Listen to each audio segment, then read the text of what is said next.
ಮಾತರ್ಮೇ ಮಾತರಿಶ್ವನ್ನ ಪಿತರತುಲಗುರೋ ಭ್ರಾತರಿಷ್ಟಾಪ್ತಬಂಧೋ ಸ್ವಾಮಿನ್ನ ಸರ್ವಾಂತರಾತ್ಮನ್ನ ಜರ ಜರಯಿತರ್ಜನ್ಮ ಮೃತ್ಯಾಮಯಾನಾಂ ಗೋವಿಂದೇ ದೇಹಿ ಭಕ್ತಿಂ ಭವತಿ ಚ ಭಗವನ್ನೂರ್ಜಿತಾಂ ನಿರ್ನಿಮಿತ್ತಾಂ ನಿರ್ವ್ಯಾಜಾಂ ನಿಶ್ಚಲಾಂ ತದ್ಗುಣಗಣಬೃಹತೀಂ ಚಾಶ್ವತೀಮಾಚುದೇವ ನಾರಾಯಣಂ ನಮಸ್ಕೃತ್ಯ ನರಂ ಚೈವ ನರೋತ್ತಮಂ ದೇವೀಂ ಸರಸ್ವತೀಂ ವ್ಯಾಸಂ ತತೋ ಜಯಮುದೀರಯೇ ವಿಜಾನತಾಂ ಅವಿತ್ತಸ್ಯ ಮಧ್ವಸ್ಯ ಜಗತಿ ಗುರೋಃ ಪೂರ್ವಾಚಾರ್ಯಮಹಿಷ್ಠಾನಾಮಿಯಂ ಪ್ರಣತಿ ಮಾಲಿಕಾ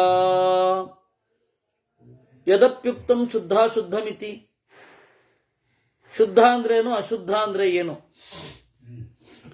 ಶುದ್ಧಂ ನಾಮ ಆಸುರೇ ಕ್ಷೇತ್ರಜ್ಞೋ ದ್ರಷ್ಟಾ ಸಾಕ್ಷಿ ಮಾತ್ರಕಃ ಬುದ್ಧ್ಯಮಾನ ಅಪ್ರತಿಬುದ್ಧಯೋ ಪರಃ ಪಂಚವಿಂಶತಿ ತತ್ವಜ್ಞಃ ಯಥಾ ಮಂತವ್ಯಂ ತಥಾ ಮನ್ಯತೆ.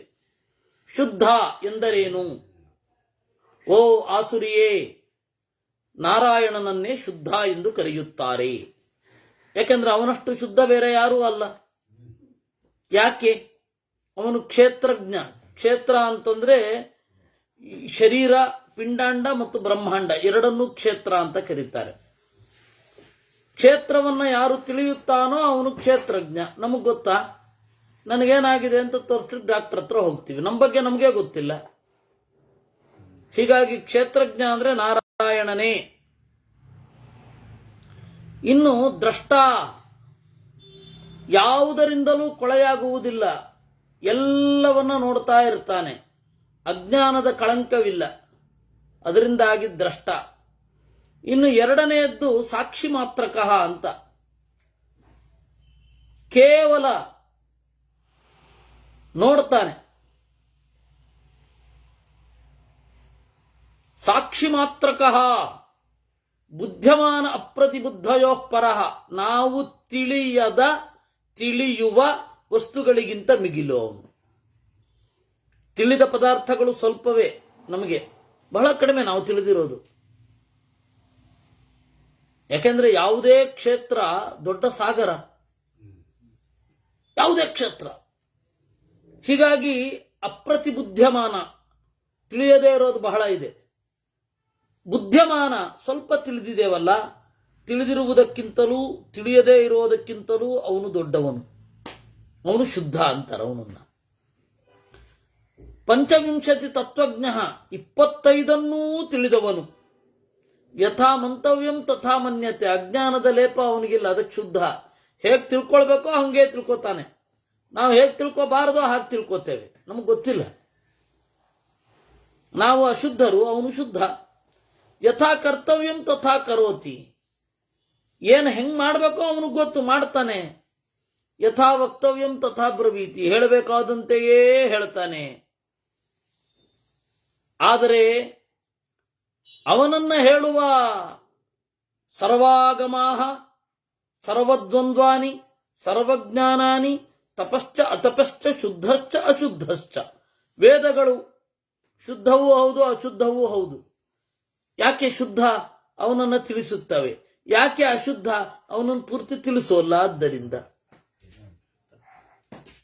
ವೇದಗಳು ಹೇಳಿದ ಗುಣಗಳಿಗಿಂತ ಹೆಚ್ಚಿನ ಗುಣ ದೇವರಲ್ಲಿ ಇದೆ.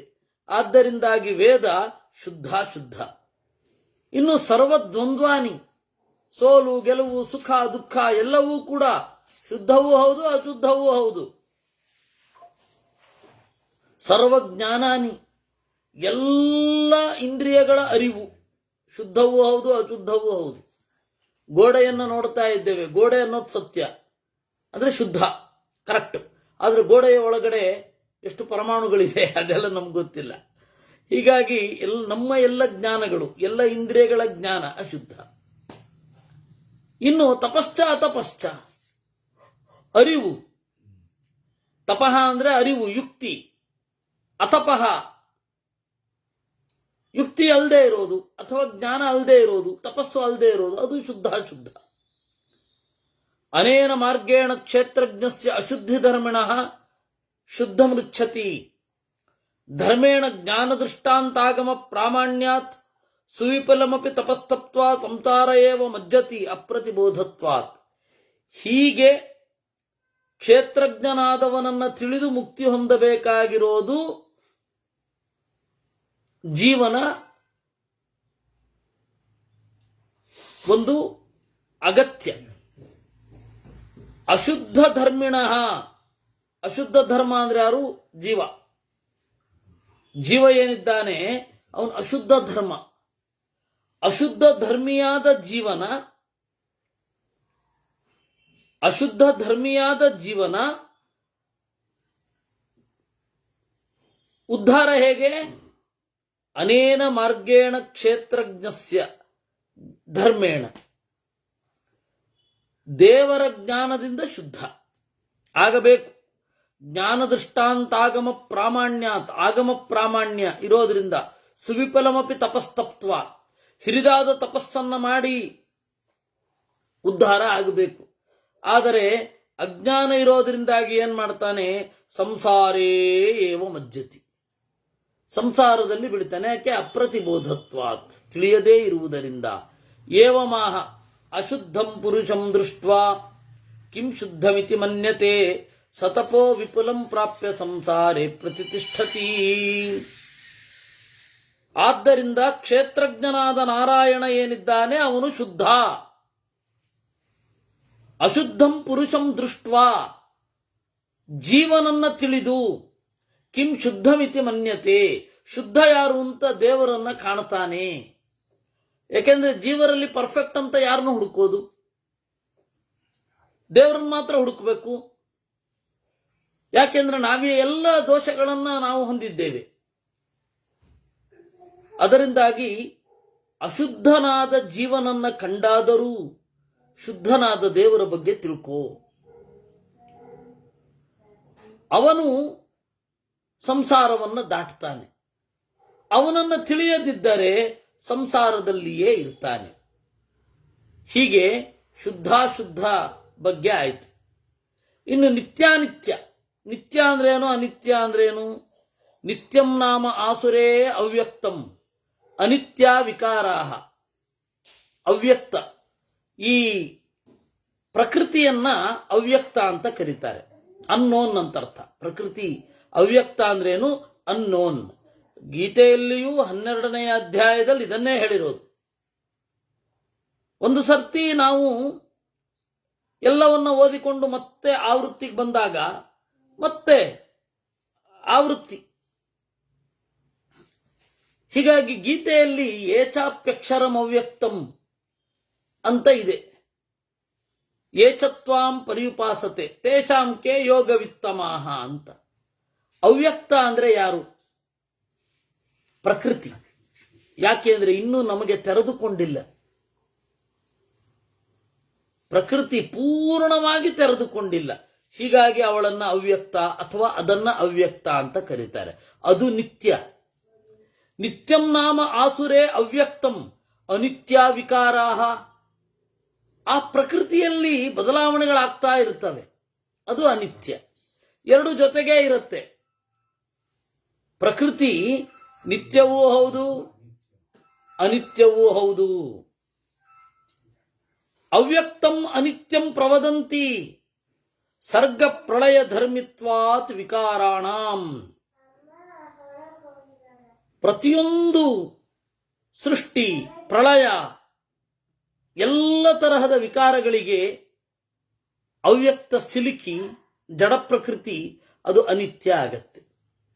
ಈ ಜಡ ಪ್ರಕೃತಿಯ ಅಭಿಮಾನಿನೇ ಒಬ್ಬಳಿದ್ದಾಳೆ, ಚೇತನಾ ಅಂತ ಕರೀತಾರ ಅವಳನ್ನ.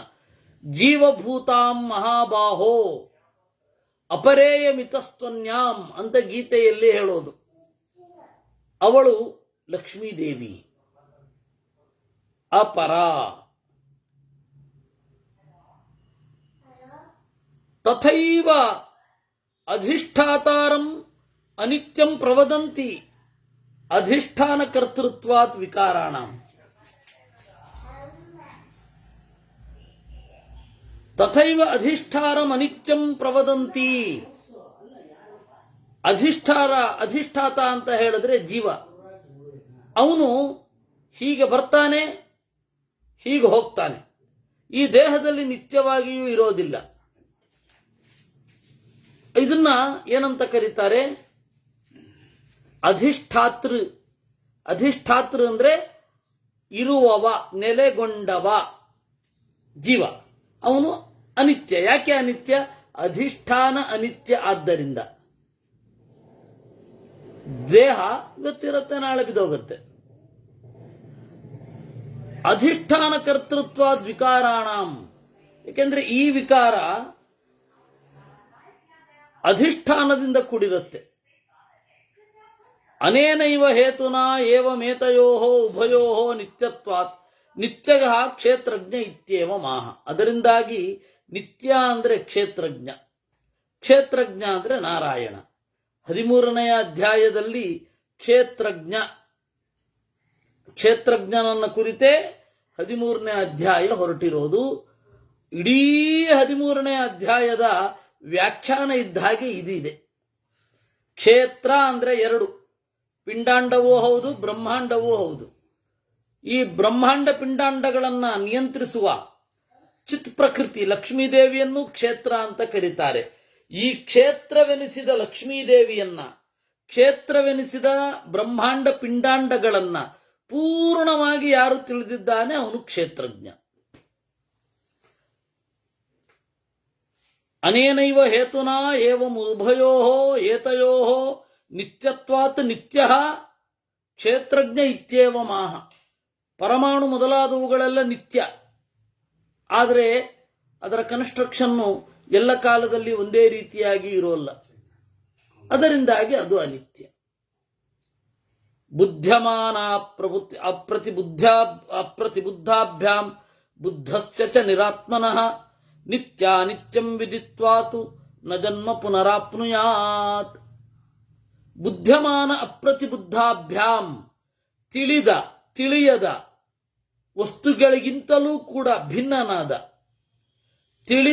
ನಮಗೆ ತಿಳಿಯದ ವಸ್ತುಗಳನ್ನ ತಿಳಿದಿರುವ, ಜೀವನಿಂದ ವಿಲಕ್ಷಣನಾಗಿರುವ ದೇವರಿಂದ ಈ ಪ್ರಪಂಚ ನಿತ್ಯಾನಿತ್ಯವಾಗಿದೆ ಎಂದು ತಿಳಿದರೆ ಮತ್ತೆ ಮರಳಿ ಹುಟ್ಟುವುದಿಲ್ಲ. ನ ಜನ್ಮ ಪುನರಾಪ್ನುಯಾತ್.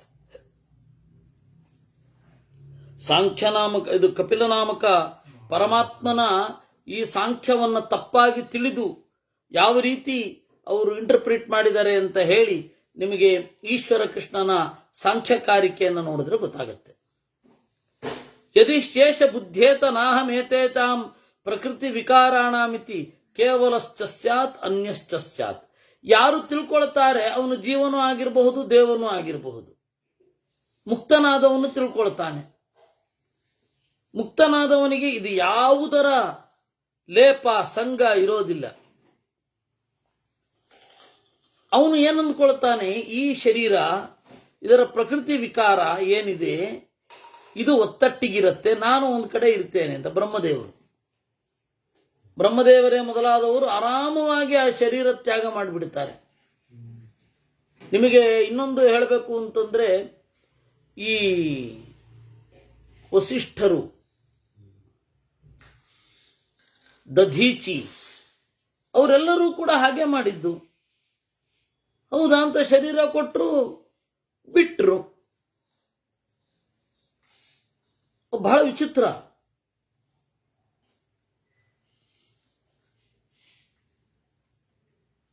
ಬುದ್ಧ್ಯಮಾನೋ ಯದಾ ಬುದ್ಧ್ಯಾ ವಿಕಾರಾನ್ ಅಧಿತಿಷ್ಠತಿ ತದಾ ಸಹ ಗುಣೈರೇಚಃ ಸರ್ಗ ಪ್ರಳಯ ಭಾಗ್ಭವೇತ್. ಯಾವಾಗ ಬುದ್ಧಿಪೂರ್ವಕವಾಗಿ ವಿಕಾರವನ್ನ ತಿಳಿಯುವುದಿಲ್ಲವೋ ಆಗ ಸರ್ಗ ಪ್ರಳಯ ಭಾಗ್ಭವೇತ್. ಸೃಷ್ಟಿ ಪ್ರಳಯಗಳಿಗೆ ಒಳಗಾಗ್ತಾನೆ. ಯಾವಾಗ ವಿಕಾರಗಳನ್ನು ತಿಳಿಯುತ್ತಾನೋ ತದಾ ವಿಕಾರಾನ್ ಉತ್ಕ್ರಮ್ಯ ಪರಂ ಅವ್ಯಕ್ತಮಾಪ್ನುಯಾತ್. ಆಗ ಅವನು ಎಲ್ಲ ವಿಕಾರಗಳನ್ನು ದಾಟಿ ದೇವರನ್ನ ಸೇರ್ತಾನೆ, ಲಕ್ಷ್ಮೀದೇವಿಯನ್ನ ಹೊಂದುತ್ತಾನೆ. ಕಪಿಲಃ ಯದಪ್ಯುಕ್ತಂ ಕಿಂ ಪರಾತ್ ಪರಮಿತಿ. ಅಲ್ಲ, ಪರಕ್ಕಿಂತ ಪರ ಯಾವುದು ಅಂತ ಕೇಳಿದೆ, ಅದನ್ನು ಹೇಳ್ತೇನೆ. ಇದಂತೂ ಸೀದ ಗೀತೆಯೇ. ಏನು? ಪರಾತ್ ಪರಂ ನಾಮ ಆಸುರೇ ಕರ್ಮೇಂದ್ರಿಯೇಭ್ಯ ಪರಂ ಬುದ್ಧೀಂದ್ರಿಯಂ. ಕರ್ಮೇಂದ್ರಿಯಗಳಿಗಿಂತ ಮಿಗಿಲಾದದ್ದು ಬುದ್ಧೀಂದ್ರಿಯ, ಬುದ್ಧೀಂದ್ರಿಯಕ್ಕಿಂತ ಮಿಗಿಲಾದದ್ದು ಮನಸ್ಸು, ಮನಸ್ಸಿಗಿಂತಲೂ ವಿಚೇತವಾದದ್ದು ಬುದ್ಧಿ, ಅಂದ್ರೆ ನಿರ್ಣಯಾತ್ಮಕವಾದದ್ದು. ಅದಕ್ಕಿಂತಲೂ ಮಿಗಿಲಾದದ್ದು ಅಹಂಕಾರ, ಅಹಂಕಾರದಿಂದ ಬುದ್ಧಿ, ಬುದ್ಧಿಗಿಂತ ಮಹಾನ್ ಮಹತ್ತತ್ವ, ಮಹತ್ತತ್ವಕ್ಕಿಂತ ಅವ್ಯಕ್ತ. ಇದೆಲ್ಲ ಅಪರ. ಇದು ಪರಾವರ ಅಂತಲೂ ಕರಿಬಹುದು. ಒಂದಕ್ಕಿಂತ ಒಂದು ಮಿಗಿಲು, ಇನ್ನೊಂದಕ್ಕಿಂತ ಚಿಕ್ಕದು. ಬ್ರಹ್ಮದೇವರು ದೊಡ್ಡವರು ಹೌದು, ಚಿಕ್ಕವರು ಹೌದು.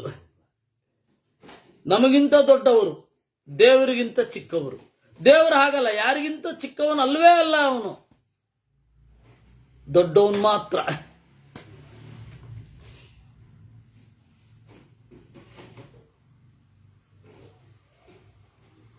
ಅದರಿಂದಾಗಿ ಅಪರಮೇತತ್, ಇದು ಪರ ಅಲ್ಲ. ಪರ ಎನಿಸಿದ ನಾರಾಯಣನಿಗಿಂತ ಭಿನ್ನ. ಇದರದ್ದು ನಾನು ಮತ್ತೆ ಹೇಳಬೇಕಾಗಿಲ್ಲ ನಿಮಗೆ. ಕರ್ಮೇಂದ್ರಿಯಾಭಿಮಾನಿಗಳಾದ ದೇವತೆಗಳಿಗಿಂತ ಜ್ಞಾನೇಂದ್ರಿಯಾಭಿಮಾನಿ ದೇವತೆಗಳು ಮಿಗಿಲು. ಜ್ಞಾನೇಂದ್ರಿಯಾಭಿಮಾನಿ ದೇವತೆಗಳಿಗಿಂತ ಮನೋಭಿಮಾನಿಯಾದವ ಮಿಗಿಲು ಇಂದ್ರ. ಇಲ್ಲಿ ಇಂದ್ರ ಯಾಕೆಂದ್ರೆ ವಿಶೇಷ ಅಂತ ಉಂಟು. ಅದಕ್ಕಿಂತಲೂ ಕೂಡ ವಿಶೇಷ ಅಂದ್ರೆ ಶಬ್ದಸ್ಪರ್ಶ ರೂಪರಸಗಂಧಗಳು. ಅಲ್ಲಿ ಮಿಗಿಲಾಗಿರುವ ಸುಪರ್ಣಿ, ವಾರುಣಿ ಮತ್ತೆ ಪಾರ್ವತಿ. ಅವರಿಗಿಂತಲೂ ಅಹಂಕಾರಾಭಿಮಾನಿಯಾದ ರುದ್ರ, ರುದ್ರನಿಗಿಂತ ಬುದ್ಧಿಭಿಮಾನಿನಿಯಾದ ಪಾರ್ವತಿ, ಪಾರ್ವತಿಗಿಂತಲೂ ಸರಸ್ವತಿ ಬುದ್ಧಿ, ಬುದ್ಧಿಗಿಂತಲೂ ಕೂಡ ಮಹತ್ತತ್ವಾಭಿಮಾನಿಯಾದ ಬ್ರಹ್ಮ, ಬ್ರಹ್ಮನಿಗಿಂತಲೂ ಅವ್ಯಕ್ತಾಭಿಮಾನಿನಿಯಾದ ಲಕ್ಷ್ಮೀದೇವಿ. ಪರಮೇತೇಭ್ಯ ಅನ್ಯ ಕ್ಷೇತ್ರಜ್ಞ. ಈ ಎಲ್ಲರಿಗಿಂತ ವಿಲಕ್ಷಣನಾದವನೊಬ್ಬ ಇದ್ದಾನೆ, ಅವನೇ ಕ್ಷೇತ್ರಜ್ಞ ನಾರಾಯಣ. ಅಸರ್ಗ ಪ್ರಳಯ ಧರ್ಮ. ಇವನಿಗೆ ಸೃಷ್ಟಿ ಇಲ್ಲ, ಪ್ರಳಯ ಇಲ್ಲ. ಸರ್ಗ ಪ್ರಳಯ ಧರ್ಮಿಣವು ಅವಬುದ್ಧ ಬುದ್ಧ್ಯಮಾನವು ಅವ್ಯಕ್ತ ಪುರುಷವು ನತ್ವೇತಾವತ್ ಬುದ್ಧ್ಯಮಾನ ಅಪ್ರತಿಬುದ್ಧಾದ್ವಾ ಬುದ್ಧ. ನೀವು ಪ್ರಕೃತಿಯನ್ನು ನೋಡಿದ್ರೆ ದೇವರ ಅರ್ಥ ಆಗೋಲ್ಲ, ದೇವರನ್ನ ನೋಡಿದ್ರೆ ಪ್ರಕೃತಿ ಅರ್ಥ ಆಗತ್ತೆ. ಉಪನಿಷತ್ತಿನಲ್ಲಿ, ಛಂದೋಗೋಪನಿಷತ್ತಿನಲ್ಲಿ ಅದನ್ನೇ ಕೇಳೋದು. ಮಗು,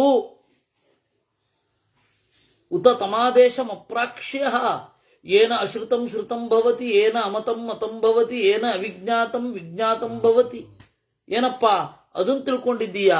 ಯಾವುದನ್ನ ತಿಳಿದರೆ ತಿಳಿದಂತಾಗ್ತದೋ, ಯಾವುದನ್ನ ಮನನ ಮಾಡಿದರೆ ಮನನ ಮಾಡದೇ ಇರೋದು ಮನನ ಮಾಡಿದಂತಾಗ್ತದೋ ಅಂತಹ ತತ್ವವನ್ನೇನಾದರೂ ತಿಳಿದಿದ್ದೀಯೋ ಅಂತ ಕೇಳ್ತಾನವನು, ತಂದೆ ಮಗನಿಗೆ. ಅದರಿಂದಾಗಿ ದೇವರನ್ನ ತಿಳಿದ್ರೆ, ಜಗದೀಶನನ್ನ ತಿಳಿದ್ರೆ ಜಗತ್ತು ತಿಳಿಯುತ್ತೆ. ಆದರೆ ಜಗತ್ತಲ್ಲಿ ನಿಂತರೆ ಜಗದೀಶ ತಿಳಿಬೇಕು ಅಂತಿಲ್ಲ. ಫಸ್ಟ್ ಜಗತ್ತನ್ನು ಪೂರ್ತಿ ತಿಳಿಲಿಕ್ಕಾಗಲ್ಲ ಹೇಳಿದ್ದು. ಅದಕ್ಕೆ ಪರಂ ಏತೇಭ್ಯ ಅನ್ಯ ಕ್ಷೇತ್ರಜ್ಞ. ಅದರಿಂದಾಗಿ ಕ್ಷೇತ್ರಜ್ಞ ಅಂದ್ರೆ ಜೀವನಲ್ಲ.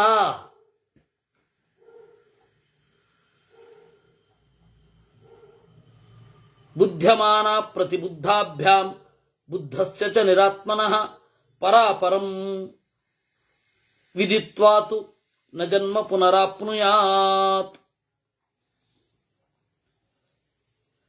ಇದನ್ನು ತಿಳಿದುಕೊಂಡ್ರೆ, ಪರಾತ್ಪರನಾದ ದೇವರನ್ನು ತಿಳಿದುಕೊಂಡ್ರೆ ನ ಜನ್ಮ ಪುನರಾಪ್ನುಯಾತ್, ಮತ್ತೆ ಹುಟ್ಟುವುದಿಲ್ಲ. ಕಪಿಲ ಕೇಳ್ತಾನೆ ಮತ್ತೆ ಇದನ್ನು ನಿಲ್ಲಿಸಿ, ಮಗು ಯದಪಿ ಉಕ್ತಂ ಕಿಂ ಪಶ್ಯಾಪಶ್ಯಮಿತಿ. ಯಾವುದಪ್ಪ ಕಾಣಬಹುದಾದದ್ದು ಯಾವುದು, ಕಾಣದೇ ಇರೋದು ಯಾವುದು, ಅದನ್ನು ಹೇಳು ಅಂತ ಒಂದರ್ಥ. ಪಶ್ಯ ಅಂದ್ರೆ ಜೀವ, ಜೀವ ಯಾವುದು ಅಜೀವ ಯಾವುದು ಹೇಳು ಅಂತ. ಬಹಳ ಟೆಕ್ನಿಕಲ್ ಟರ್ಮ್ ಇದು. ಯಾಕೆಂದ್ರೆ ವೇದದಲ್ಲಿ ಯದಾ ಪಶ್ಯತೆ ರುಗ್ಮವರ್ಣಂ ಕರ್ತಾರಮೀಶಂ ಪುರುಷಂ ಬ್ರಹ್ಮಯೋನಿಂ ತದಾ ವಿದ್ವಾನ್ ಪುಣ್ಯ ಪಾಪೇ ವಿಧೂಯ ನಿರಂಜನ ಪರಮಂ ಸಾಮ್ಯಮುಪೈತಿ ಅಂತ ಇದೆ. ಪಶ್ಯ ಅಂತ ಹೇಳಿದ್ರೆ ಜೀವ, ಕಾಣಲು ಸಾಮರ್ಥ್ಯ ಇರುವವನು. ಇನ್ನೂ ಚಂದ ಮಾಡಿ ಹೇಳಬೇಕು ಅಂದ್ರೆ ಕಶ್ಯಪ ಪಶ್ಯಕೋ ಭವತಿ ಅಂತ. ಯಾವುದು? ಅರುಣ ಪ್ರಶ್ನ. ನಾನು ಭಂಡಾರಕೆರೆ ಮಠದಲ್ಲಿ ಅರುಣ ಪ್ರಶ್ನ ಪಾರಾಯಣ ಮಾಡ್ತಾ ಇದ್ದೆ. ಅಲ್ಲಿ ಬರುವ ಕೆಲವು ಪ್ರಶ್ನೆಗಳು, ನಾನು ಹೇಳ್ತಾ ಇರೋದು 95ರ ಇಸ್ವಿಯ ಕಥೆ. ಅಲ್ಲಿ ಬರುವ ಅನೇಕ ಪ್ರಶ್ನೆಗಳಿಗೆ ನನಗೆ ಉತ್ತರ ಸಿಗ್ತಾ ಇರಲಿಲ್ಲ. ಹೋಗಿ ಗುರುಗಳನ್ನು ಕೇಳಿದೆ. ಕಶ್ಯಪ ಪಶ್ಯಕೋ ಭವತಿ ದುರ್ಭಿಕ್ಷಂ ದೇವಲೋಕೇಶು ಮನೂನಾಂ ಉದಕಂ ಗೃಹೇ. ದೇವಲೋಕದಲ್ಲಿ ದುರ್ಭಿಕ್ಷ, ಮನುಗಳ ಮನೆಯಲ್ಲಿ ನೀರು. ಈ ತರಹದ ಒಗಟುಗಳು ಸಾಕಷ್ಟು ಇದೆ. ನಾನು ಪದ್ಯಮಯವಾಗಿ ಬರೆದುಕೊಟ್ಟ ಪ್ರಶ್ನೆಯನ್ನ ಅವರು ಪದ್ಯಮಯವಾದ ಉತ್ತರವನ್ನು ಕೊಟ್ಟಿದ್ರು. ಎಲ್ಲ ರೆಕಾರ್ಡ್ಗಳಲ್ಲಿ ಅದು ದಾಖಲಾಗಿದೆ. ಮಗು ಕಾಣುವುದಿಲ್ಲವೇ ದೊಡ್ಡ ಮದ್ದಾನೆಯು ಪುಟ್ಟ ಕನ್ನಡಿಯೊಳಗೆ, ಪುಟ್ಟ ತಲೆಯೊಳಗೆ ಜಗದ ವೈಚಿತ್ರ್ಯ ಗಟ್ಟಿಗೊಳ್ಳುವುದು ಹಾಗೆ. ಬಿಡುಬಿಡು ಪಂಡಿತರ ಖಂಡಿತರ ಗುಡುಗು ಗುಡುಗುಡು ಮೊದಲು ತಿಳಿಯಾಗಬೇಕಪ್ಪ ನಿನ್ನಯ ಬಾಳಸವಣು. ತತ್ತರಿಪ ಜೀವವನ್ನು ಹತ್ತಿರಕ್ಕೆ ಕರೆತಂದು ಎತ್ತರಕ್ಕೆ ಏರಿಸುವ ಬಿತ್ತರದ ಬಿಂದು. ಇಂದೋ ನಾಳೆಯೋ ಎಂದು ಎಂದಾದರೊಂದು ದಿನ ಬಂದೇ ಬಂದಾನು ಗೋವಿಂದ, ಕರೆತಂದಾನು ತನ್ನ ಬಳಿಗೆ ಸರಸಿ ಚಿನ್ನದ ತಡಿಗೆ. ಅವರು ಬರೆದುಕೊಟ್ಟ ಪದ್ಯ. ಯಾಕೆ ಹೇಳಿದ್ದು ಅಂತಂದ್ರೆ, ಅಲ್ಲಿ ಕಶ್ಯಪ ಪಶ್ಯಕ ಇತ್ಯಾದಿಗಳದ್ದೆಲ್ಲ ಮತ್ತೆ ಹೆಚ್ಚಿನ ಒಗಟುಗಳು ಬರೋದು ವೇದದಲ್ಲಿ ಅಲ್ಲೇ. ಹೀಗೆ ನೆನಪಾಯಿತು.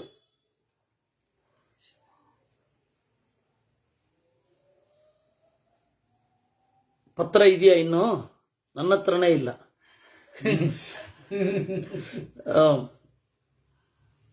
ಅವನು ಡಿಜಿಟಲ್ ವಾಮನ ಪಂಡಿತ, ಇದು ಶಂಕರ ಪಂಡಿತ ಒಬ್ಬ ಇದ್ದಾನೆ, ಅವನ ಹತ್ರ ಎಲ್ಲ ಇರೋದು.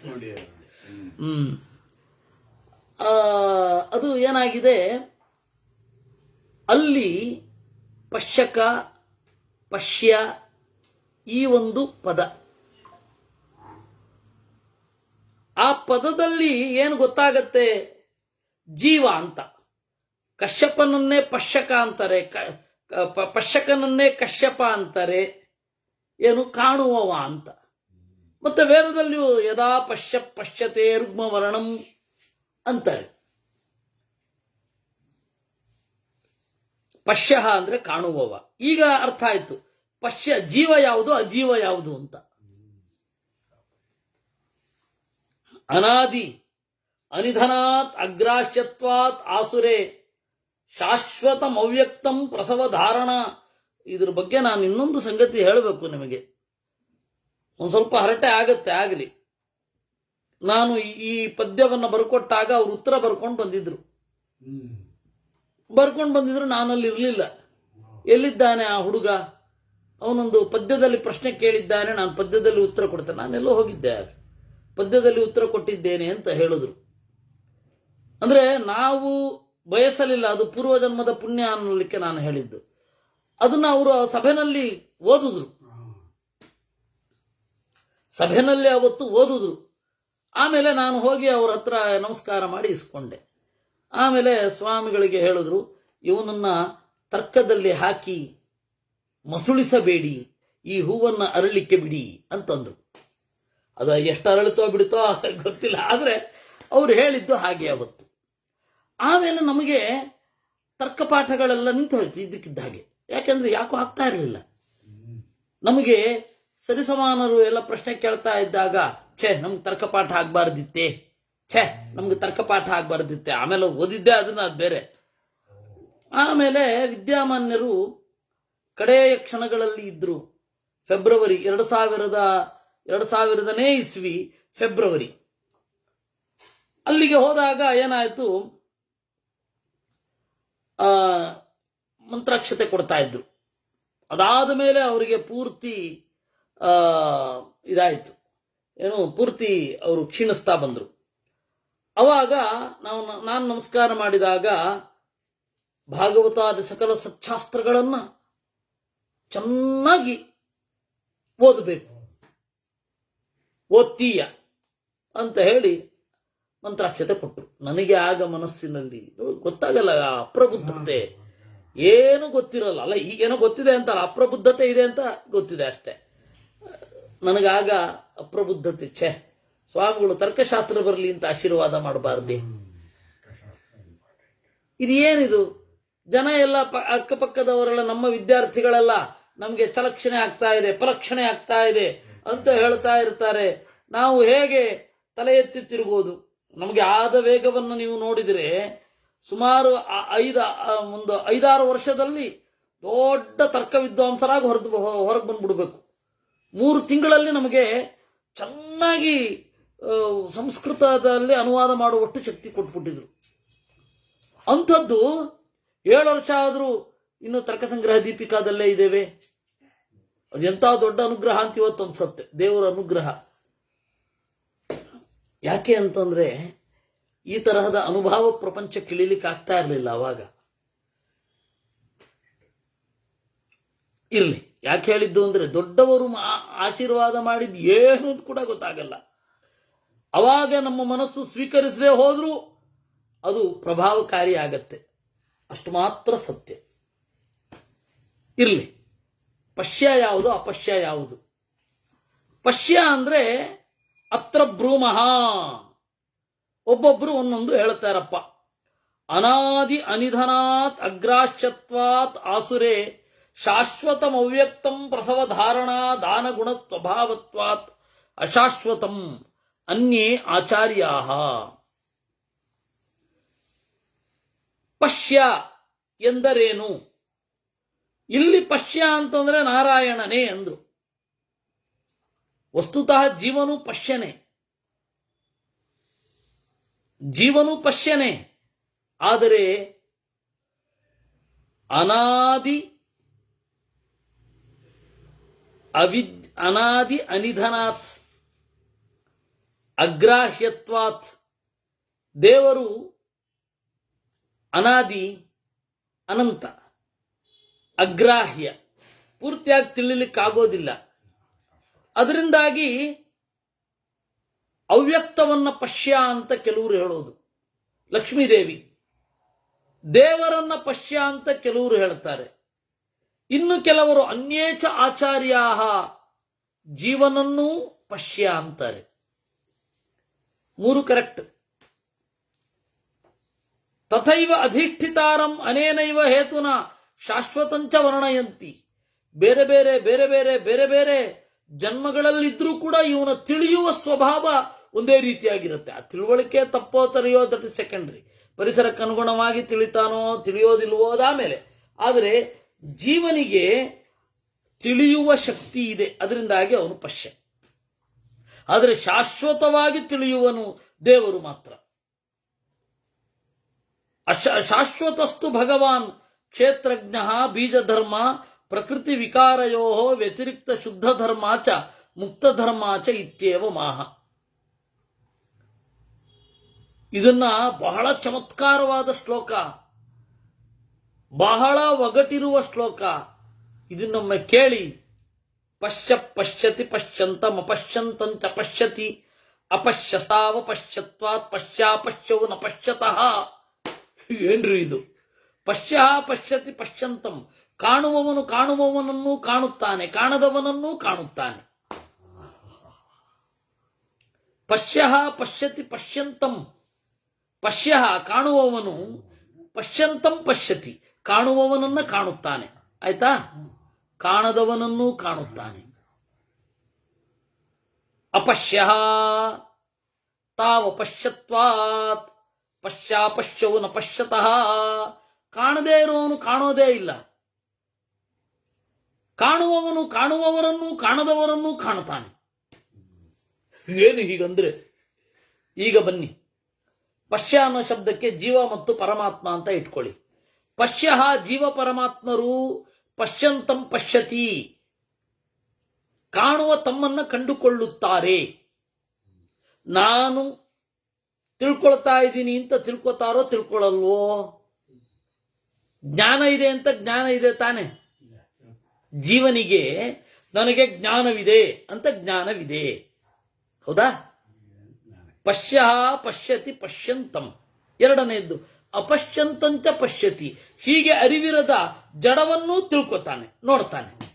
ಜಡಕ್ಕೆ ನಾನು ಅಂತನ್ನುವ ಅರಿವೇ ಇಲ್ಲ.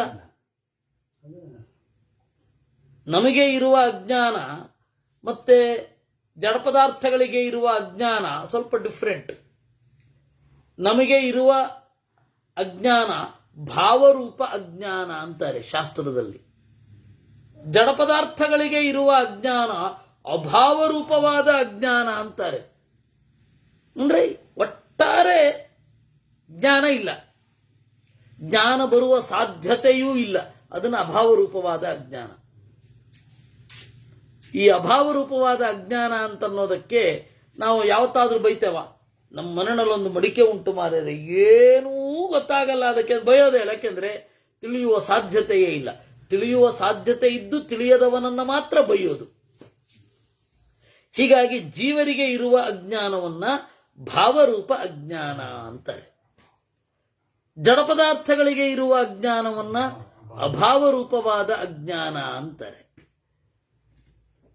ಅಪಶ್ಯಂತಂಚ ಪಶ್ಯತಿ. ಹೀಗಾಗಿ ಜೀವ ಹಾಗೂ ಪರಮಾತ್ಮ ಜಡವನ್ನ ಕಾಣ್ತಾರೆ.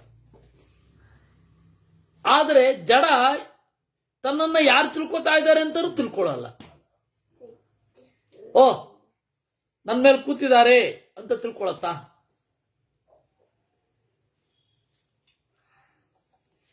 ಒಂದು ಜೋಕ್ ಹೇಳಬೇಕು ನಿಮಗೆ.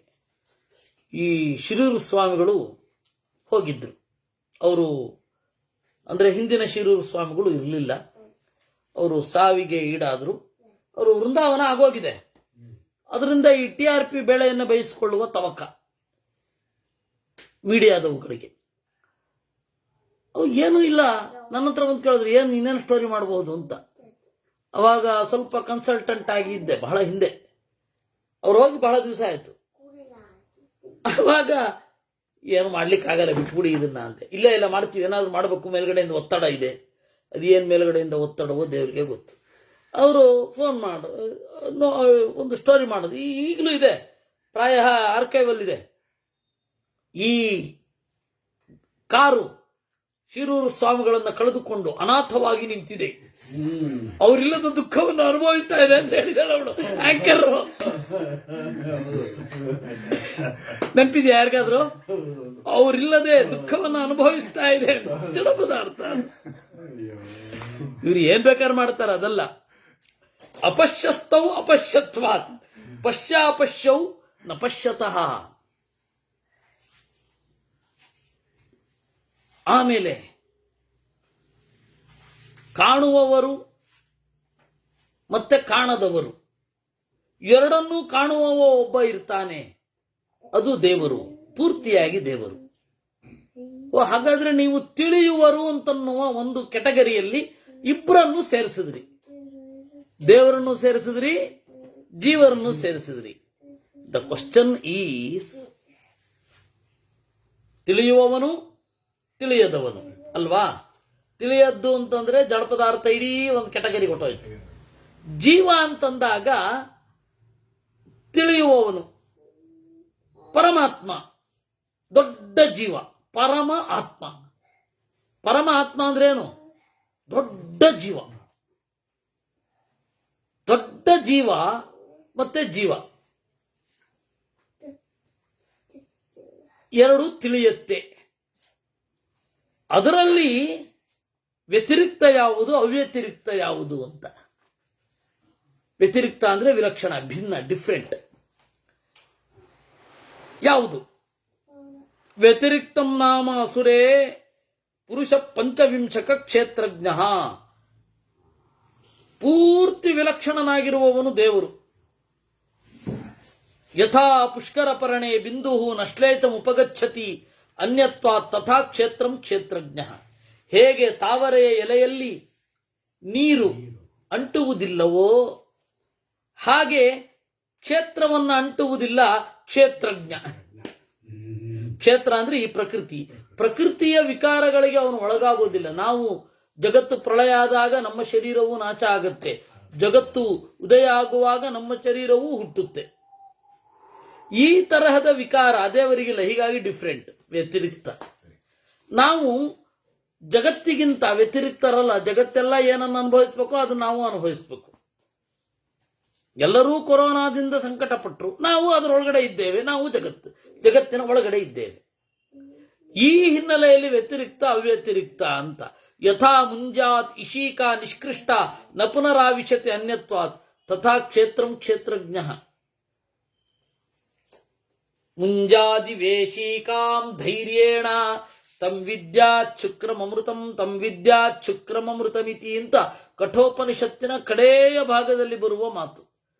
ಒಂದು ದರ್ಭೆ ಇರುತ್ತೆ, ಆ ದರ್ಭೆಯ ಮಧ್ಯದಲ್ಲಿ ಕಡ್ಡಿ, ಅಕ್ಕಪಕ್ಕದಲ್ಲಿ ಗರಿ ಇರುತ್ತೆ. ಆ ಗರಿಯನ್ನ ಬಿಡಿಸ್ಬೇಕು. ಆ ಉದ್ದ ಕಡ್ಡಿ ದರ್ಭೆ ಏನಾಗತ್ತೆ ನಮಗೆ ಸಿಗತ್ತೆ. ಅದು ಮುಂಜ ಅಂತ ಕರೀತಾರೆ. ಮುಂಜ ಅಂದ್ರೆ ಒಟ್ಟು ದರ್ಭೆ. ಆ ಮುಂಜವೆಂಬ ತೃಣದಿಂದ ಮಾಡಿದ ಏನೊಂದು ಉಡಿದಾರ ಇದೆ, ಅದನ್ನ ಕಟ್ಟುತ್ತಾರೆ. ಅದನ್ನ ಮೌಂಜಿ ಬಂಧನ ಅಂತ ಕರೀತಾರೆ. ಅದೇ ಉಪನಯನ ಇವತ್ತು ಮುಂಜಿಯಾಗಿ ಹೋಗಿದೆ. ಅದು ಮುಂಜ ಅಂದ್ರೆ ಏನು ಅಂತ ಗೊತ್ತಿಲ್ಲ, ಆದ್ರೆ ನಾವು ಮುಂಜಿ ಮಾಡ್ಕೋತೇವೆ. ಆಯ್ತೆ.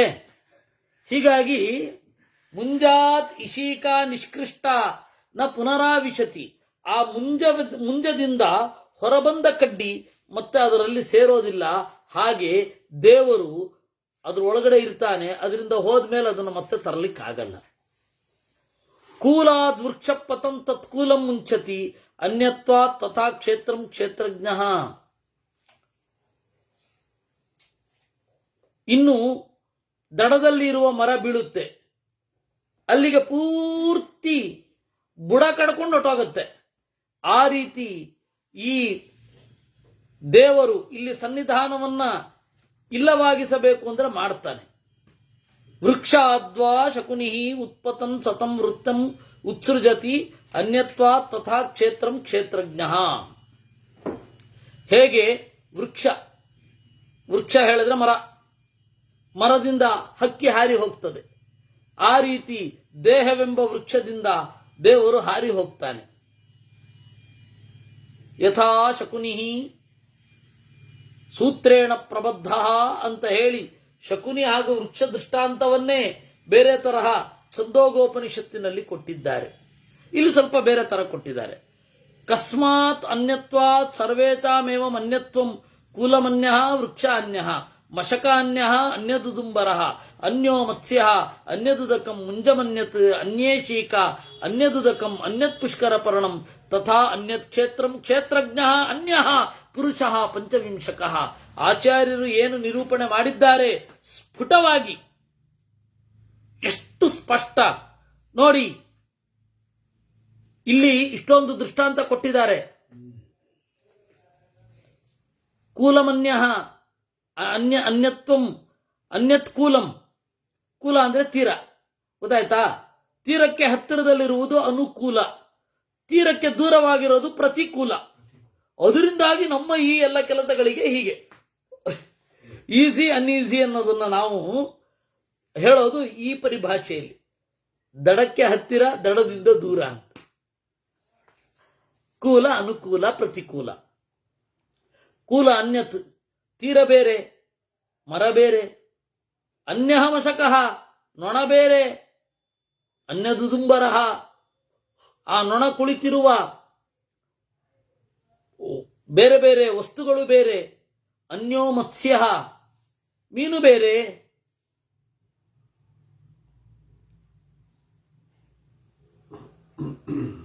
ಉದಕ ಬೇರೆ, ನೀರು ಬೇರೆ. ಮೀನು ಬೇರೆ, ನೀರು ಬೇರೆ. ಇಶೀಕ ಬೇರೆ, ದರ್ಭೆ ಬೇರೆ. ನೀರು ಬೇರೆ, ತಾವರೆ ಎಲೆ ಬೇರೆ. ಹಾಗೆ ಕ್ಷೇತ್ರ ಬೇರೆ, ಕ್ಷೇತ್ರಜ್ಞ ಬೇರೆ.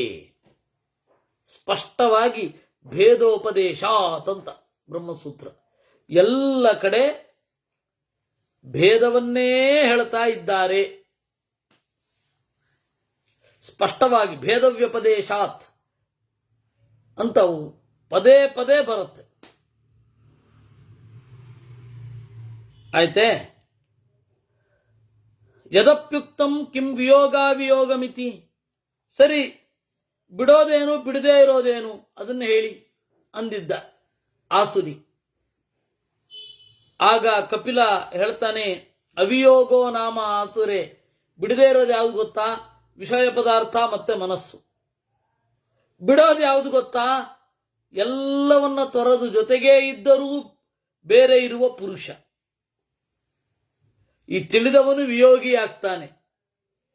ಏವಮೇತದಸುರೆ ಪರಂ ಪುರುಷಾದ್ಯವ್ಯಕ್ತಂ ಅಬುದ್ಧಂ ಬುದ್ಧ್ಯಮಾನ ಅಭಿಮನ್ಯತೆ. ಅದರಿಂದ ನಾನು ಇನ್ನೂ ಹೇಳೋದಾದರೆ, ಕ್ಷೇತ್ರ ಧರ್ಮ ಅವ್ಯಕ್ತ. ಜೀವ ಪ್ರಕೃತಿಗೆ ಒಳಪಟ್ಟಿದ್ದಾನೆ. ಅಕ್ಷೇತ್ರ ಧರ್ಮ ಕ್ಷೇತ್ರಜ್ಞ. ದೇವರು ಕ್ಷೇತ್ರದ ಧರ್ಮವನ್ನು ಮೀರಿದ್ದಾನೆ. ತತ್ವಧರ್ಮ ಅವ್ಯಕ್ತ, ಶುದ್ಧವಾದ ಆನಂದ ಸ್ವರೂಪ ಅದು ನಾರಾಯಣ. ಜೀವ ಹಾಗಿಲ್ಲ. ತತ್ವಧರ್ಮ ಅವ್ಯಕ್ತ, ಅತತ್ವಧರ್ಮ ಕ್ಷೇತ್ರಜ್ಞ. ಸರ್ಗಧರ್ಮ ಅವ್ಯಕ್ತ, ಸೃಷ್ಟಿಗೆ ಒಳಪಡುವವ ಅವ್ಯಕ್ತ. ಅಸರ್ಗಧರ್ಮ ಕ್ಷೇತ್ರಜ್ಞ. ದೇವರಿಗೆ ಸೃಷ್ಟಿ ಇಲ್ಲ. ಪ್ರಕೃತಿ ಧರ್ಮ ಅವ್ಯಕ್ತ, ಅಪ್ರಕೃತಿ ಧರ್ಮ ಕ್ಷೇತ್ರಜ್ಞ. ಅಮುಕ್ತ ಧರ್ಮ ಅವ್ಯಕ್ತ, ಮುಕ್ತ ಧರ್ಮ ಕ್ಷೇತ್ರಜ್ಞ. ವಿಮಲ ಧರ್ಮ ಅವ್ಯಕ್ತ, ನಿರ್ಮಲವಾದ ಗುಣಗಳಿರುವವ ದೇವರು. ಅವಿಮಲ ಧರ್ಮ ಅವ್ಯಕ್ತ, ಅಬುದ್ಧಿ ಧರ್ಮ ಅವ್ಯಕ್ತ, ಬುದ್ಧಿ ಧರ್ಮ ಕ್ಷೇತ್ರಜ್ಞ. ಅವಿವೃತ್ತ ಧರ್ಮ ಅವ್ಯಕ್ತ, ವಿವೃತ ಧರ್ಮ ಕ್ಷೇತ್ರಜ್ಞ. ಅಕುಶಲ ಧರ್ಮ ಅವ್ಯಕ್ತ, ಕುಶಲ ಧರ್ಮ ಕ್ಷೇತ್ರಜ್ಞ. ಅಶುಚಿ ಧರ್ಮ ಅವ್ಯಕ್ತ, ಶುಚಿ ಧರ್ಮ ಕ್ಷೇತ್ರಜ್ಞ. ಅಪಶ್ಯ ಧರ್ಮ ಅವ್ಯಕ್ತ, ಪಶ್ಯ ಧರ್ಮ ಕ್ಷೇತ್ರಜ್ಞ. ಅಚೇತನ ಧರ್ಮ ಅವ್ಯಕ್ತ, ಚೇತನ ಧರ್ಮ ಕ್ಷೇತ್ರಜ್ಞ. ಅವಿಯೋಗ ಧರ್ಮ ಅವ್ಯಕ್ತ, ವಿಯೋಗ ಧರ್ಮ ಕ್ಷೇತ್ರಜ್ಞ. ಹೀಗೆ ದೇವರು ಮತ್ತೆ ಪರಮಾತ್ಮ ಇಬ್ಬರು ಭಿನ್ನ. ಕ್ಷೇತ್ರಜ್ಞ ಅನ್ನುವ ಎಲ್ಲ ತರಹದ ನಿರ್ವಚನವನ್ನ ಅಥವಾ ಗುಣವನ್ನ ಏನು ಪರಿಚಯಿಸಿದ್ದಾರೆ, ಇದ್ಯಾವುದು ಜೀವನಿಗನ್ವಯ ಆಗಲ್ಲ. ಅಲ್ಲ, ಶಂಕರರು ಏನು ಹೇಳ್ತಾರೆ ಅಂದ್ರೆ, ಕ್ಷೇತ್ರಜ್ಞ ಅಂದ್ರೆ ಜೀವ ಅಂತ ಹೇಳ್ತಾರೆ. ಇದು ಅತ್ಯಂತ ವಿರುದ್ಧವಾದದ್ದು, ಅತ್ಯಂತ ವಿರುದ್ಧ. ನಾನು ಮೂಲಕ್ಕೆ ಬನ್ನಿ ಅಂತ ಅದನ್ನೇ ಹೇಳೋದು. ಮೂಲ ಓದಿಸಿಬಿಟ್ರೆ ಕ್ಲಾರಿಟಿ, ಆ ಕ್ಲಾರಿಟಿ ಎಲ್ಲಿಯೂ ಬರ್ಲಿಕ್ಕೆ ಸಾಧ್ಯ ಇಲ್ಲ.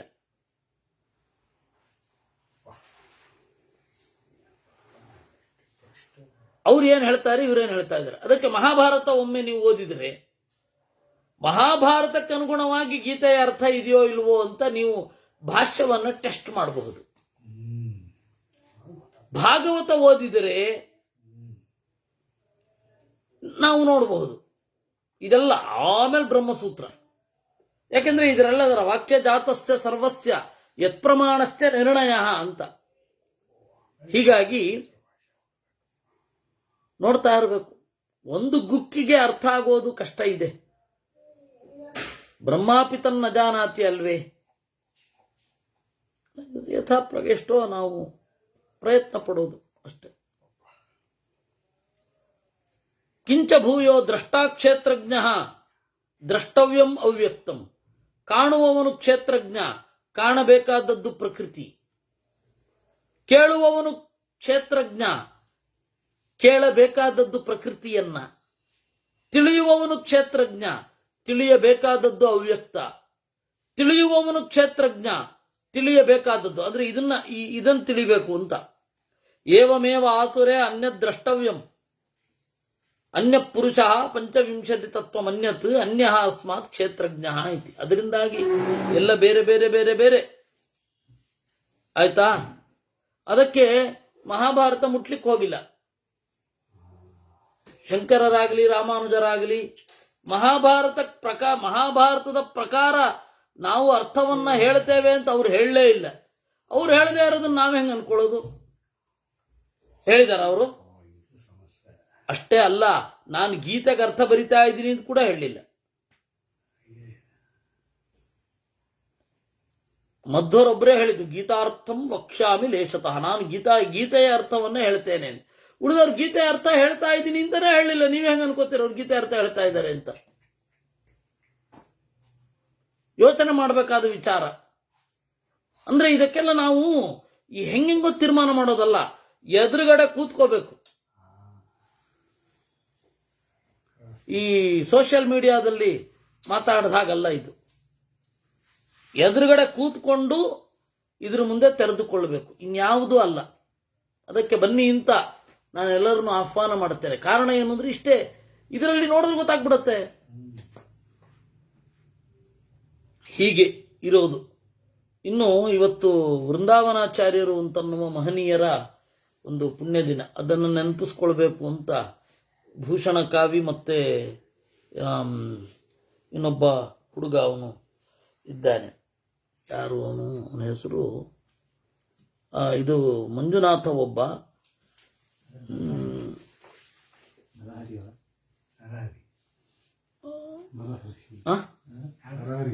ನರಹರಿ.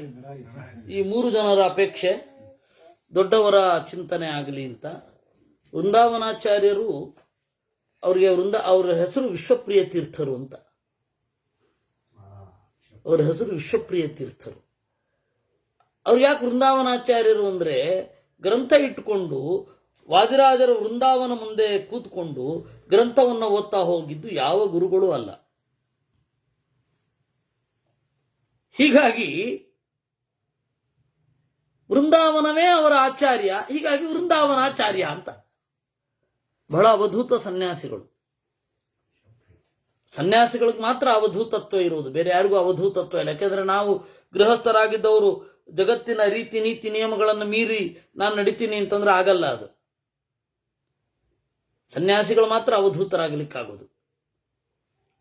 ಇರ್ಲಿ, ಅವರು ಎಷ್ಟು ಅಂತಂದ್ರೆ ಅವರ ವೃಂದಾವನ ಪರ್ಯಾಯದ ಅವಧಿಯಲ್ಲಿ ಒಂದೇ ಒಂದು ದಿವಸವೂ ಕೂಡ ಕೃಷ್ಣನಿಗೆ ಅಲಂಕಾರ ಮಾಡಲಿಲ್ಲ. ಯಾಕಂದ್ರೆ ಕೃಷ್ಣನನ್ನು ಹಾಗೆ ಆಸ್ವಾದನೆ ಮಾಡಬೇಕು ಅಂತ. ಯಾವ ಕವಚಾದಿಗಳಿಂದಲೂ ಮುಚ್ಚುತ್ತಾ ಇರಲಿಲ್ಲ. ಈಗ ಅನಿವಾರ್ಯ ಆಗಿರಬಹುದು, ಒಟ್ಟು ಹೀಗಿತ್ತು ಅವರ ನಿಲುವು. ಆಮೇಲೆ ವೃಂದಾವನಾಚಾರ್ಯರು ಕೊಚ್ಚಿ ರಾಜಮನೆತನದವರನ್ನ ಮಧ್ವಾಚಾರ್ಯರ ಶಾಸ್ತ್ರವನ್ನು ಒಪ್ಪುವಂತೆ ಮಾಡಿದ್ರು. ಕೊಚ್ಚಿ ರಂಗಪ್ಪಾಚಾರ್ಯರು ಅಂತ ಹೇಳಿ ಅವರ ಶಿಷ್ಯರು, ಅವರು ವಿಶ್ವಪ್ರಿಯ ವಿಲಾಸ ಅಂತ ಹೇಳಿ ಒಂದು ಕೃತಿಯನ್ನ ಅವರ ಬಗೆಗೆ ಬರೆದಿದ್ದಾರೆ. ವಿಶ್ವಪ್ರಿಯ ತೀರ್ಥರ ನೇರ ಶಿಷ್ಯರು, ಅವರ ಹತ್ತನೇ ಪಾಠ ಕೇಳಿದ್ದವರು ಕೊಚ್ಚಿ ರಂಗಪ್ಪಾಚಾರ್ಯರು ಅಂತ. ಇಲ್ಲ, ರಾಜಮನೆತನದವರು ಕೇಳಿದ್ದಾರೆ. ಇದು ಬರೆದವರು ವಿಶ್ವಪ್ರಿಯ ವಿಲಾಸ ಅವರು. ಮತ್ತೆ ಬ್ರಹ್ಮಸೂತ್ರಾಧಿಕರಣ ಪದ್ಧತಿ ಅಂತನೋ ಅಧಿಕರಣ ಮಾಲಾ ಅಂತನೋ ಒಂದು ಗ್ರಂಥವನ್ನು ಬರೆದಿದ್ದಾರೆ. ಆ ಸದಾಶಿವನಗರದಲ್ಲಿ ಒಂದು ಮನೆ ಉಂಟು. ಅಲ್ಲಿ ಬಂದಾಗ ಈ ಅದಮಾರ ಸ್ವಾಮಿಗಳು ಉಳ್ಕೊಳ್ತಾ ಇರ್ತಾರೆ. ಆ ಜಾಗದ ಆ ಜಾಗದವನ್ನು ಯಾರು ತಗೊಂಡು ಕಟ್ಟಿ ಇತ್ಯಾದಿ ಪ್ರಚಯಗಳನ್ನೆಲ್ಲ ಯಾರು ಹೊಂದಿದ್ರಲ್ಲ, ಅವರ ಫಾದರ್, ಅವರ ಪೂರ್ವಜರೊಬ್ಬರು ಕೊಚ್ಚಿ ರಂಗಪ್ಪಾಚಾರ್ಯ. ಹೌದು, ಅಂದ್ರೆ ಆ ಮನೆ ಇದ್ದಾಗ ಅವರೆಲ್ಲ ಇರಲಿಲ್ಲ. ಅವ್ರು ಯಾವಾಗಲೂ ಇದ್ರು, ಇದು ಯಾವಾಗಲೂ ಬಂತದು. ಒಂದು ಪರಿಚಯ ಮಾಡಿಸಿದ್ದು. ಕೊಚ್ಚಿ ರಂಗಪ್ಪಾಚಾರ್ಯರು ಬಹಳ ಒಳ್ಳೆಯ ಗ್ರಂಥಕಾರರು. ಅವರು ಇಲ್ಲಿ ವಿಶ್ವಪ್ರಿಯ ವಿಲಾಸ ಅನ್ನುವ ಒಂದು ಗ್ರಂಥವನ್ನು ಬರೆದಿದ್ದಾರೆ. ಆಮೇಲೆ ಮೈಸೂರು ರಾಣಿಯೋ ಯಾರೋ ಒಬ್ಬರು ನೋಡ್ಲಿಕ್ಕೆ ಅಂತ ಬಂದರು ವಿಶ್ವಪ್ರಿಯರನ್ನ. ಅವರು ಕೌಪಿನ ಹಾಕೊಂಡಿದ್ರು. ಕೌಪಿನ ಬಿಟ್ಟು ಬೇರೆ ಹಾಕೊಳ್ತಾ ಇರಲಿಲ್ಲ. ಅವರೆಲ್ಲ ಮಠದವರೆಲ್ಲ ಹೇಳಿದ್ರಂತೆ, ನೀವೊಂದು ಸ್ವಲ್ಪ ಚಂದ ಮಾಡಿ ಪಂಚ ಉಟ್ಕೊಂಡ್ರೆ ಒಳ್ಳೇದು. ಅದಕ್ಕೆ ಅವ್ರು ಹೇಳಿದ್ರಂತೆ, ಅವಳು ನನ್ನನ್ನು ನೋಡ್ಲಿಕ್ಕೆ ಬರ್ತಾಳೋ ಕೃಷ್ಣನ ನೋಡ್ಲಿಕ್ಕೆ ಬರ್ತಾಳೋ? ನನ್ನ ನೋಡ್ಲಿಕ್ಕೆ ಬಂದ್ರೆ ನಾನು ಹಿಂಗೆ ಇರೋದು, ಕೃಷ್ಣನ ನೋಡ್ಲಿಕ್ಕೆ ಬರ್ತಾನೆ ನನ್ನ ನೋಡಾಗುತ್ತೆ ಇಲ್ಲ ಅಂತಂದ್ರಂತೆ. ಇತಿ ಪ್ರಥಾ, ಹೀಗೆ ಒಂದು ಕಥೆ. ಅವ್ರ ಕಾಲದಲ್ಲಿ ರಾಜಾಂಗಣದ ಹತ್ರ, ಅದು ರಾಜಾಂಗಣ ಮೊದಲು ತೋಟ, ಅವರು ಆ ಗುರುತನ್ನು ಮಾಡಿ ಅದಕ್ಕೆ ಅದರ ರಾಜಾಂಗಣ ಅಂದ್ರೆ ವಾದಿರಾಜಾಂಗಣ. ರಾಜಾಂಗಣ ಅಂದ್ರೆ ವಾದಿರಾಜರ ನೆನಪಿನಲ್ಲಿ ಉಂಟಾದ ಬಯಲು. ಅದು ಕ್ರಮೇಣ ಬೇರೆ ಬೇರೆ ರೂಪಗಳನ್ನು ತಾಳಿತು. ಅವರು ಊಟವನ್ನು ಎಲ್ಲರ ಜೊತೆಗೆ ಅಲ್ಲಿ ತಗೊಳ್ತಾ ಇದ್ರಂತೆ. ಆಮೇಲೆ ಅದು ಬೇರೆ ಬೇರೆ ಬದಲಾವಣೆಗಳಿಗೆ ಒಳಗಾಗಿ ಈಗಿರುವ ರೂಪಕ್ಕೆ ಬಂದಿದೆ. ಅವರ ವೃಂದಾವನವು ಪ್ರಾಯ ಉಡುಪಿಯಲ್ಲಿದೆ ಅಂತ ಅಂದ್ಕೊಳ್ತೇನೆ. ಇರಬೇಕು, ಉಡುಪಿಯಲ್ಲೇ ಇರಬೇಕು. ಆ ತರಹದ ಒಬ್ಬ ವಿರಕ್ತ ಶಿಖಾಮಣಿ. ನಮಗೆ ಸ್ವಾಧ್ಯಾಯ ಹೇಗಿರಬಹುದು ಅನ್ನೋದನ್ನು ತೋರಿಸಿಕೊಟ್ಟವರು. ಅವರಿಗೆ ಆ ಕಾಲದಲ್ಲಿದ್ದ ಗುರುಗಳು ಅವರು ಇದು ಮಾಡಲಿಲ್ವೋ, ಅವ್ರನ್ನ ಎಂಟರ್ಟೈನ್ ಮಾಡಲಿಲ್ವೋ, ಅಥವಾ ಇವರು ಇಲ್ಲ ನಾನು ನೇರವಾಗಿ ಗ್ರಂಥಗಳನ್ನೇ ಓದ್ತೇನೆ ಅಂತ ಅನ್ನಿಸಿತೋ, ಏನೋ ಒಂದು ಅಪೂರ್ವವಾದ ವ್ಯಕ್ತಿತ್ವ ಅವರದು. ಅಂತಹ ವಿಶ್ವಪ್ರಿಯ ತೀರ್ಥರು ಅವ್ರ ಬಗ್ಗೆ ಉಂಟು. ಅದನ್ನು ನಾವು ಎರಡನ್ನು ಬೇರೆ ಮಾಡಬೇಕಾಗತ್ತೆ. ಎರಡನ್ನು ಬೇರೆ ಮಾಡಿ ಚರಿತ್ರೆಯನ್ನು ನೋಡಬೇಕಾಗತ್ತೆ. ಆ ತರಹದ ಪರಿಸ್ಥಿತಿ ಇದೆ. ಅಂತಹ ವಿಶ್ವಪ್ರಿಯ ತೀರ್ಥರ ಒಳಗಡೆ ನಿಂತು ದೇವರು ಮಾಡಿದ ಕೆಲಸಗಳನ್ನು ನೆನಪಿಸಿಕೊಳ್ತಾ ಈ ಒಂದು ಚಿಂತನೆಯನ್ನ